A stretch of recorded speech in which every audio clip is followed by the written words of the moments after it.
Are you having a lot of confusion about pelvic organ prolapse, that pressure or heaviness down there? Well, you are not alone. Today I am clearing up the confusion.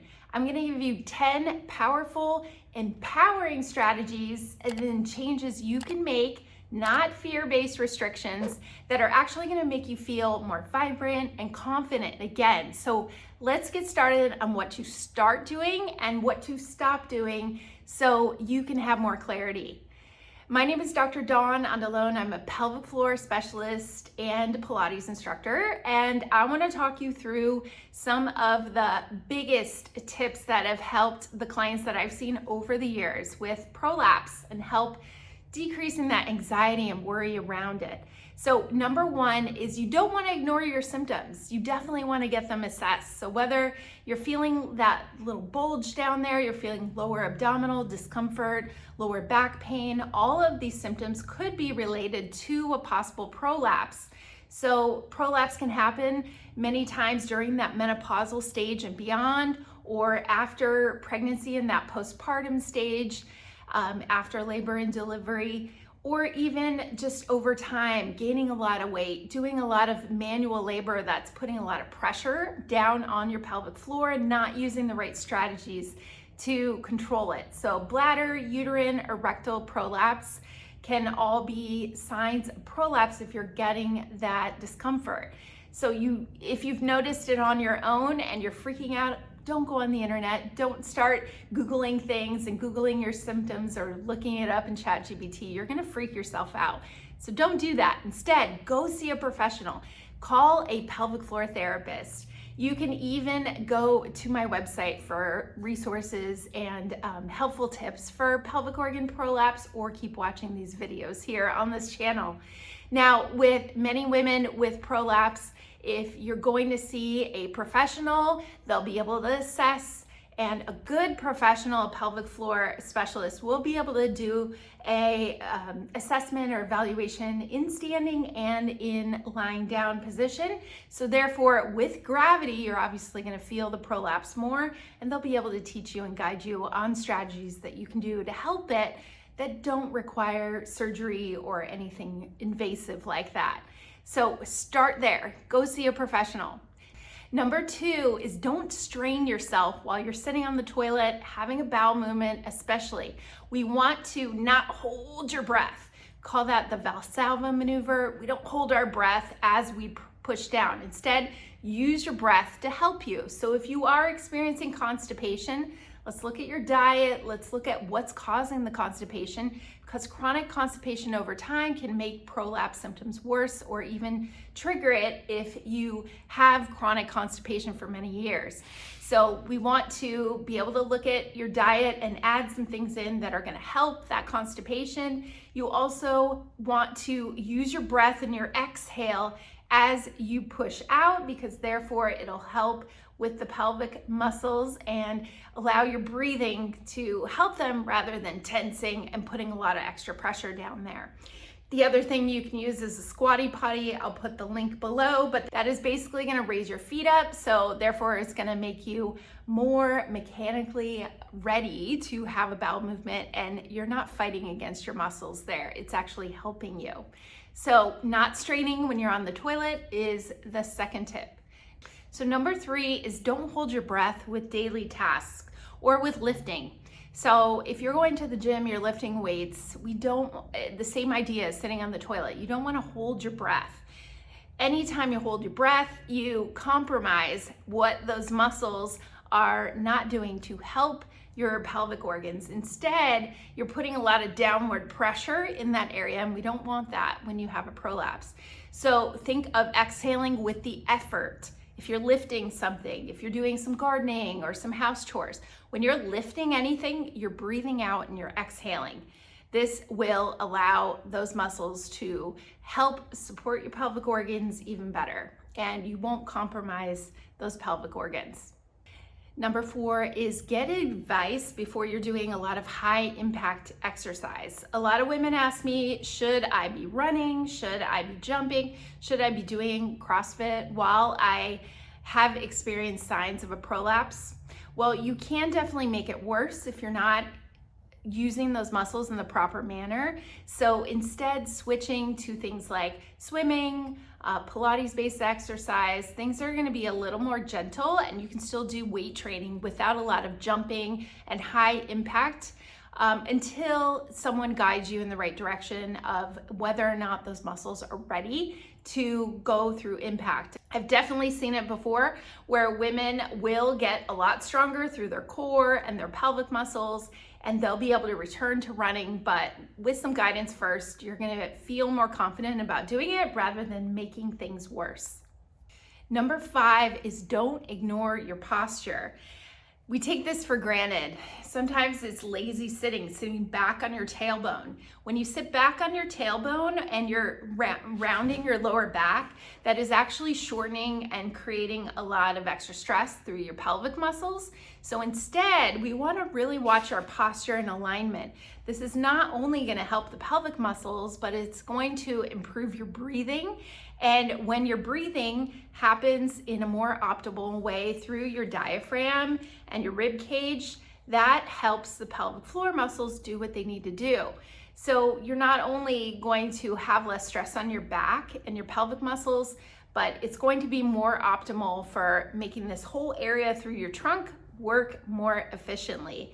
So don't ignore your posture. You can even go and watch one of my other videos about how to sit in a chair correctly when you're at work or at your desk, because that all plays into helping release some of the tension around your pelvic floor and helping support the pelvic organs even better.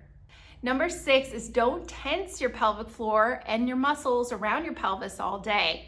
We tend to, as women, squeeze our butt or tighten our abs, pull in our tummies, or wear really tight-fitting clothing. So if you're doing that and you notice throughout the day you're kind of tensing, gripping, even your inner thighs when you're sitting in the car or sitting at your desk, if you instead just take a deep breath and let those muscles go, that is actually going to be more helpful. When we tense that area all day through our inner thighs and our glutes, just notice that when you're standing or sitting, that is actually putting a lot of extra pressure and tension, and we don't want to put that pressure downward on your pelvic floor. When we tense those muscles, it is doing that. It's not allowing those muscles to relax and let go, and instead is creating a lot of extra tension. Number 7, don't overdo Kegels. Maybe you were told do 100 Kegels a day, or maybe your doctor said that would be a good idea to strengthen your pelvic floor.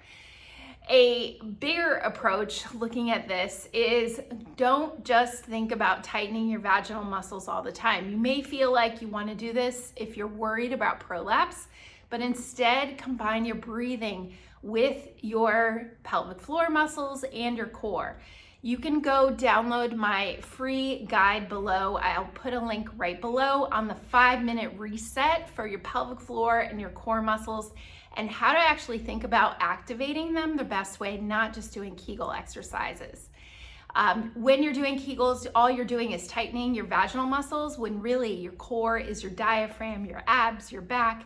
All of that has to work together to help support those pelvic organs, not just down there by your pelvic floor.